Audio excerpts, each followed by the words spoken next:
Des émotions qui prennent corps, des tranches de vie, Magda Nemeth nous livre sa vie de femme et d'artiste sculptrice avec hommage à la vie. C'est hommage à la vie parce que j'estime que l'art actuel ne fête pas la vie, ne donne rien à voir de la vie. Or, la vie est belle et elle n'est jamais pareille. Il n'y a rien de plus beau, il n'y a rien de plus riche, il n'y a rien de plus extraordinaire.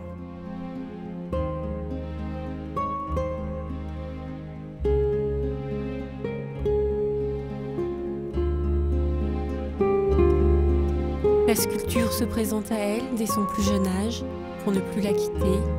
Un moyen d'expression, un cri du cœur, une évidence. Je viens d'une famille qui n'était pas du tout portée sur la plastique. Littéraire, poète, musicien. Et très petite, j'avais 4 ans, je me souviendrai toujours, j'étais très punie d'ailleurs, parce que j'ai travaillé avec l'art Jules du Fleuve qui restait après le printemps. Et je ne sais pas pourquoi, mais j'ai toujours eu un besoin de prendre, de tripoter, de toucher. C'est quelque chose qui est en moi depuis toujours. Et donc j'ai fait une sculpture qui n'a pas plu du tout aux gens. Donc j'ai fait un couple, bien sûr, j'étais déjà dans l'amour de la vie.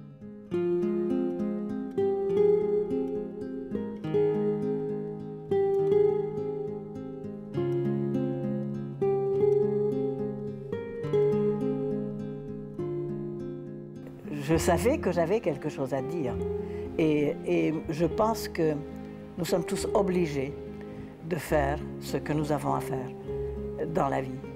Que ça marche pas, ça m'est égal. Mais j'ai fait, mon œuvre est là. Et je sais que les gens simples, celles qui sont dans le bas de la fracture sociale, adorent ça et on ne leur donne plus la possibilité de les avoir. Ces différents portraits célèbrent la vie et la femme porteuse de vie. La femme a une beauté absolument phénoménale, enfin les courbes lisses, c'est vraiment magnifique une femme. Quand ça se met à bouger, quand ça allait son bébé, quand ça... Ah non, il n'y a pas de mots pour expliquer ô combien les femmes sont belles. J'ai 2 enfants et pour moi, ils sont aussi essentiels que mon œuvre, si vous voulez.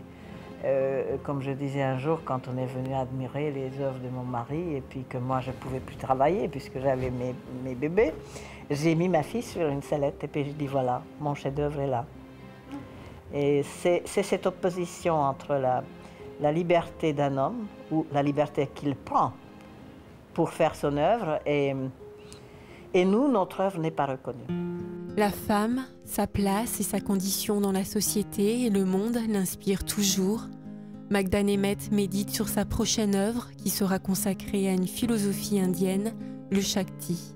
Shakti est la partie virile de l'homme représentée par une femme.